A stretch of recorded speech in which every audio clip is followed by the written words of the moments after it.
नमस्कार दोस्तों, आज हम पढ़ेंगे प्राकृतिक संख्याओं के योग पर आधारित प्रश्न। प्राकृतिक संख्याओं के योग पर आधारित प्रश्न आपसे किस प्रकार से पूछता है, आज हम उसी के बारे में पढ़ेंगे। ये आपका संख्या पद्धति पार्ट 5वां है। अगले हम 4 वीडियो में संख्या पद्धति को पढ़ते हुए आए हैं। तो शुरू करते हैं। सबसे पहले प्राकृतिक संख्याओं के योग पर आधारित प्रश्न किस प्रकार से करेंगे। जैसे आपसे पूछ दिया है प्रथम 100 प्राकृतिक संख्याओं का योग बताइए, तो इसको कैसे करेंगे। जैसे प्रथम 100 का मतलब क्या है, जैसे 1 + 2 + 3 + 4 + 99 + 100, यानी इस तरह से संख्याओं को लिखकर प्राकृतिक संख्याओं को हम जोड़ें तो इनका योग कितना आएगा। तो इसके लिए आप क्या करेंगे, सबसे पहले क्या किया जाता है, इसके लिए एक सूत्र होता है n + 1/2। ये आपका सूत्र होता है। इस तरह से कर लीजिए। या तो एक होता है अंतिम संख्या प्लस पहली संख्या गुणे n। जैसे अंतिम संख्या मतलब 100 + 1/2 और गुणे n का मान कितना है 100। तो यहाँ पर आप लिख देंगे 100 + 1 गुणे 100/2। तो ये हो जाएगा, आपको कट जाएगा 50। तो 101 गुणे 50 कर देंगे तो हो जाएगा आपका 5050। इस तरह से प्राकृतिक संख्याओं के योग पर आधारित प्रश्न हम आसानी से ज्ञात कर सकते हैं। जैसे यहाँ पर क्वेश्चन दूसरा दिया है कि 1 2 3 4 5 ... 60 तक प्राकृतिक संख्याओं का योग बताना है आपको। तो देखिए, यानी इसका मतलब 1 + 2 + 3 + ... +59 + 60, इसका योग बताना है आपको। तो इसके लिए हम क्या करेंगे, सबसे पहले देखिए आपको अंतिम संख्या लिखनी है और उसके बाद पहली संख्या लिखनी है। तो अंतिम संख्या कितना है 60 + 1, आप बटा के 2 कर दीजिए और गुणे n का मान कितना है 60। तो ये हो जाएगा आपका 60 × 61 / 2 गुणे 60 30, यानी 3 निकम 3 3 3 6 18, यानी 1830 क्या हो जाएगा, आपका आंसर हो जाएगा। इस सूत्र से भी आप करेंगे तो भी आ जाएगा, इस तरह से भी करेंगे तो भी आ जाएगा। जैसे ये आपका है, लेकिन अगर आपको जैसे पूछते बीच से उठाकर, जैसे यहाँ पे 21 22 23 24 75, यानी संख्या बीच से उठाकर दे दिया है, तो इसको कैसे करेंगे। देखिए सेम सूत्र वही है, एक ही सूत्र पर करेंगे। अंतिम संख्या प्लस पहली संख्या बटा के 2 गुणे n। इस सूत्र से भी करेंगे तो भी आ जाएगा, इससे करेंगे आप तभी, इस वाले को तो आप जानते हैं, इससे भी करेंगे तो भी आपका आ जाएगा। तो देखिए बीच से उठा के पूछ दिया 21 22 23, तो सबसे पहले हम जब आप बताइए, जब 21 22 करें 23 75 जाएंगे तो संख्या 75 तक जा रही है, लेकिन क्या इनमें n का मान 75 है, नहीं है, क्योंकि संख्या 21 से शुरू हो रही। 19 20 तो छोड़ दीजिए, छूट गया है तो उसको तो हम गिनेंगे नहीं। तो n का मान अगर बीच में निकालना हो तो कैसे निकालेंगे। देखिए आपको अंतिम संख्या कितना दिया है 75, प्लस पहली संख्या कितना दिया है, पहली संख्या आपका दिया है 21, बटा के 2 कर देंगे। लेकिन n का मान यहाँ पर हम 75 नहीं लिखेंगे। 75 इसलिए लिखेंगे कि पूरी संख्या 75 है ही नहीं, क्योंकि संख्या 21 से शुरू हो रही। तो n का मान निकालने के लिए क्या किया जाता है, अंतिम संख्या माइनस पहली संख्या बटा के सर्वांतर। सर्वांतर मतलब संख्याओं का अंतर क्या है, 1 है, आप +1 कर दीजिए। तो 75 में से 21 जाएगा, कितना बचेगा 4 54 बटा के 1 + 1, तो ये हो जाएगा आपका 55, यानी n का मान कितना आ गया 55। यहाँ पर हम 55 रखेंगे, ना कि 75 रख देंगे। 75 रख देंगे सवाल हमारा गलत हो जाएगा। तो इसको जोड़ेंगे, हो जाएगा आपका 96 बटा के 2 गुणे 55, कटा दीजिए इसको 48, तो ये हो जाएगा आपका 55 गुणे 48, यही आपको गुणा कर दीजिए, ये आपका आंसर है।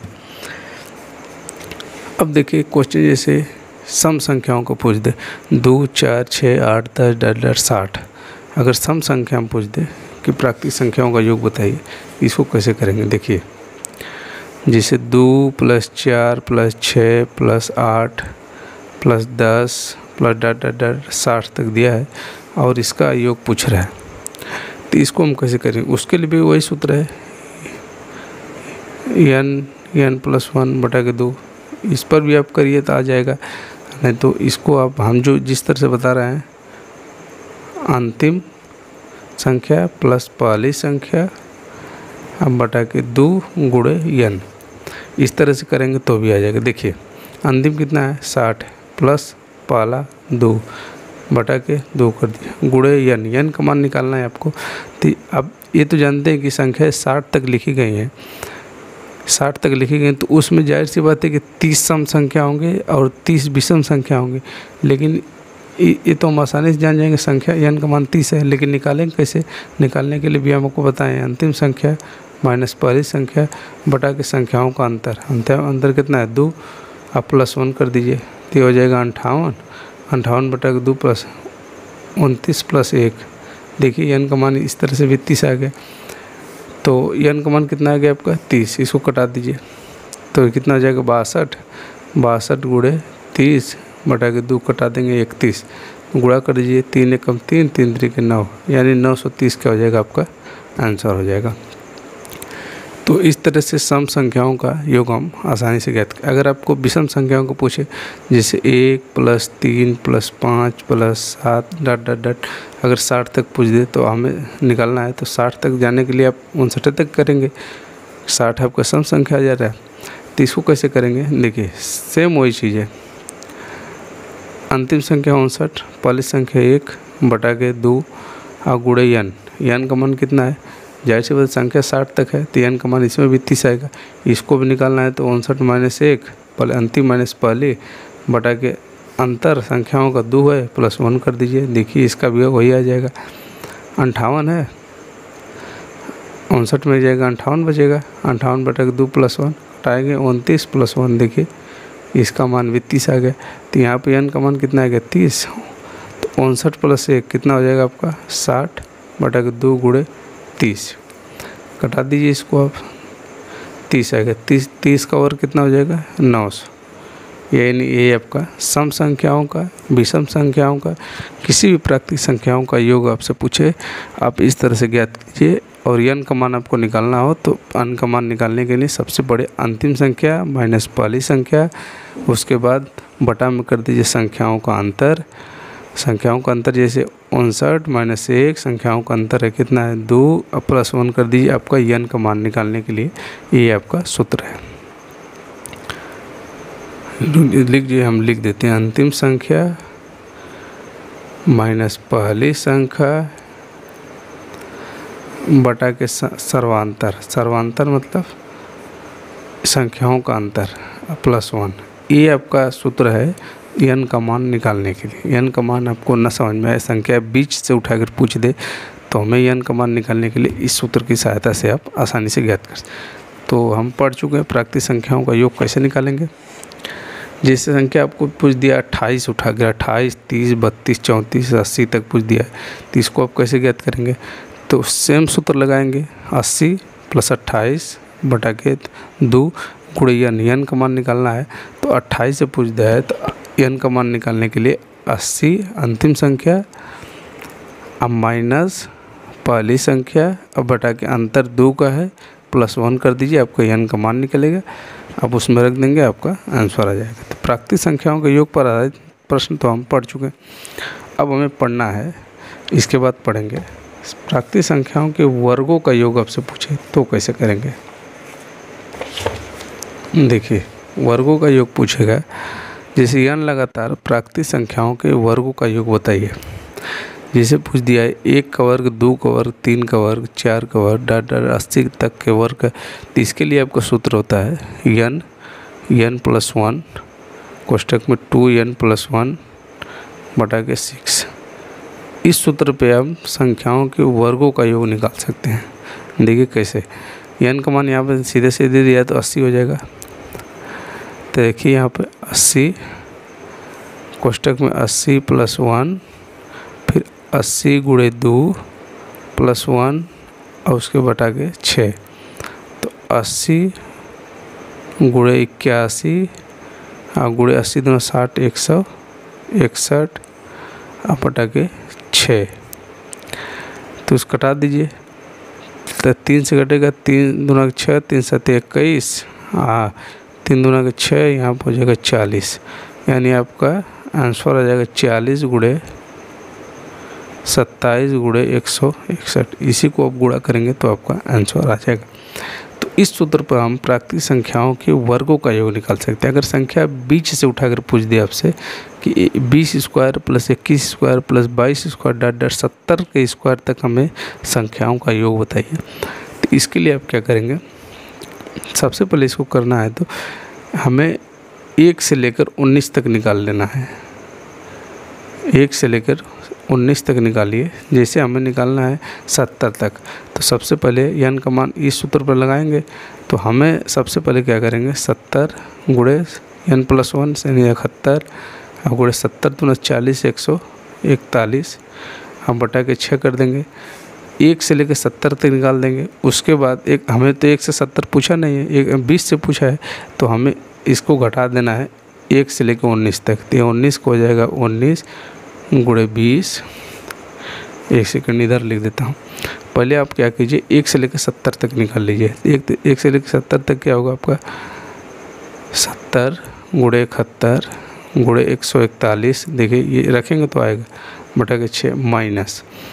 उसके बाद क्या करेंगे आप, 20 से निकालना है आपको, तो 19 संख्या घटा दीजिए, तो हो जाएगा 19 गुणे 20 गुणे 19 दूना 38 1 39 बटा के 6। इन्हीं को हल कर देंगे तो आपकी 20 से लेकर संख्या निकल जाएगी। तो अब कठिन तो हो जाएगा गुणा करना, क्योंकि संख्याएं वर्ग में योग पूछ रहा है, ऊपर से जो संख्या बीच से उठाकर पूछ रहा है, तो हमें सबसे पहले 1 से लेकर 70 निकालना है। उसके बाद क्या करेंगे, जो संख्या पीछे छूट जा रही है 19 तक, उनको घटा लेना है। उनको घटा देंगे तो ये आपका संख्याओं का वर्गों का योग निकल जाएगा। देखिए, n लगातार सम प्राकृतिक संख्याओं के वर्गों का योग निकालना है। सम का पूछे, सम के लिए हो चाहे विषम के लिए हो, ये कई सूत्र होता है n+1 n+2 बटा के 6। इस सूत्र पर आप चाहे सम पूछे चाहे विषम पूछे, सभी संख्याओं का योग इस पर निकाल सकते हैं। जैसे पहले सवाल हम देख लेते हैं। पूछा है n 2 का स्क्वायर 4 स्क्वायर 6 का स्क्वायर डॉट डॉट 20 के स्क्वायर तक पूछा है। तो हम क्या करेंगे, 20 गुणे 21, देखिए मान रखिए इसमें 20 गुणे 20 + 1, यहाँ पर 20 + 2 बटा के 6 हो गया। तो 20 गुणे 21 गुणे 22 बटा के 6, इस तरह से आप करेंगे तो हो जाएगा 3 7 21, 3 दूना के 6, 2 से कटा देंगे 10 हो जाएगा। तो हो जाएगा 10 7 70, तो 70 गुणे 22, 2 7 14, 2 7 14 15, यानी 1540 आपका आंसर आ जाएगा। इस तरह से हम सम संख्याओं के वर्गों का योग इस सूत्र से, विषम का पूछेगा तो भी इसी सूत्र से हम निकालेंगे, इसके लिए कोई अलग सूत्र नहीं। संख्या 20 से उठाकर पूछा है तो वही चीज़ है। सबसे पहले आप इनका निकाल लीजिए 70, 1 से लेकर 70 तक निकाल दीजिए इसी सूत्र पर, और उसके बाद 35 तक निकाल करके 35 वाले को घटा देंगे, जैसे पहले हम बताए थे। उस तरह से आपका संख्याओं का, सम प्राकृतिक संख्याओं का वर्गों का योग निकल जाएगा। देखिए, विषम को पूछ रहा है कि लगातार विषम प्राकृतिक संख्याओं के वर्गों का योग निकालिए। उसके लिए भी सूत्र है यानी n+1 n+2 बटा के 6। इसको भी आपको निकालना है। तो इसको क्या करेंगे, सबसे पहले n का मान कितना, जैसे 21 तक निकालना है आपको, तो n का मान 21 है, 21 + 1 है, 21 + 2 है, हम बटा के 6 कर दीजिए। तो 21 गुणे 22 गुणे 23 बटा के 6, 3 7 21, 3 दूना 6, 11 7 77, 77 गुणे 23, यही आपका क्या है आंसर है। तो सम पूछे चाहे विषम पूछे, सब एक ही सूत्र पे आप निकाल सकते हैं। अब देखिए, अगला सवाल है आपका, अगर घनों का योग पूछे, जैसे यहाँ लगातार संख्याओं के घनों का योग बताइए, तो घनों का योग कैसे निकालेंगे। घनों का योग के लिए सूत्र होता है आपका n+1 बटा के 2, इसका वर्ग कर दीजिए। ये घनों का योग के लिए ये सूत्र होता है। जैसे 1 से लेकर 90 तक हमें घनों का योग निकालना है, तो n का मान कितना है 90, उसके बाद 90 + 1 बटा के 2, इसके बाद वर्ग कर दीजिए। तो 90 गुणे 91 बटा के 2 इसका वर्ग करेंगे तो हो जाएगा 45, यानी 45 गुणे 91 का वर्ग कर दीजिए। यानी जब इसको गुणा करेंगे तो कितना आएगा आपका 91 में 45 से आप गुणा कीजिए तो 5 एकम 5, 5 9 45, 4 एकम 4, 4 9 36, 5 9 0 4, यानी 4095 का हमें वर्ग करना है। तो इसका आप गुणा कर देंगे तो ये आपके प्राकृतिक संख्याओं के घनों का योग निकल जाएगा। उसके लिए बस आप याद कीजिए एक ही सूत्र होता है, इससे प्राकृतिक संख्याओं के घनों, अगर प्राकृतिक संख्याओं के घनों का प्राकृतिक संख्याओं के सम प्राकृतिक संख्याओं का अगर पूछ दे घनों का योग तो इसको कैसे ज्ञात करेंगे। जैसे यहाँ पे देखिए सम दे, तो इसके लिए ये सूत्र आपका ये 2n स्क्वायर n + 1 का स्क्वायर। जिससे आपसे क्वेश्चन पूछा है कि 2 का क्यूब प्लस 3 का क्यूब प्लस 6 का क्यूब डॉट 40 का क्यूब तक हमें निकालना है। तो यहाँ पर देखिए संख्या 2 से लेकर पूछ दिया है 40 तक, सम संख्या है तो 40 तक पूछा है तो 40 तो संख्या होंगी नहीं, जाहिर सी बात है, संख्या सम है तो संख्या n का मान यहाँ पर आपका जो 20 आ जाएगा। तो यहाँ पर रख दीजिए 2 गुणे 20 का स्क्वायर, उसके बाद ये 20 + 1 का स्क्वायर, तो 20 का 400 दूना 800 और गुणे 21 का 441 होता है। अब इसमें गुणा कर दीजिए 8 एकमा 8 चौको 32, 8 चौको 32 1 32 3 35, यानी आपका देखिए 35,200, ये आपका आंसर आ जाएगा। 3,52,800 यही आपका आंसर है। प्राकृतिक संख्याओं के बस आप सूत्र याद रखिए, आप परीक्षा में आराम से करते हैं। घनों का योग का सूत्र का सम संख्या पूछे तो ये सूत्र होता है, अगर विषम संख्या पूछे तो विषम संख्याओं का के लिए ये सूत्र होता है आपका n स्क्वायर 2n स्क्वायर - 1। यानी प्राकृतिक संख्याओं के घन, लगातार विषम प्राकृतिक संख्याओं के घनों का योग पूछे तो इसके लिए सूत्र लगाएंगे। जैसे 1 से लेकर 39 तक आपसे पूछा है तो यहाँ पर जाहिर सी बात 139 तक जाएंगे तो आपको कम से कम 20 संख्या ऐसे मिलेंगी जो विषम होंगे। तो n का मान आपका 20 आ जाएगा, तो इसमें रख दीजिए 20 का स्क्वायर, यहाँ पर 2 गुणे 20 स्क्वायर 400 -1 कर दीजिए, तो 20 का स्क्वायर 400 गुणे 4 दूना के 800, 800 में से 1 जाएगा 799, इसकी गुणा कर दीजिए, ये आपका आंसर है। तो हम प्राकृतिक संख्याओं का योग पर आधारित किस प्रकार से क्वेश्चन पूछता है उसको आज हम समाप्त कर दिए। अब अगले वीडियो में हम संख्या पद्धति के और ही बढ़िया क्वेश्चन लेकर आएँ।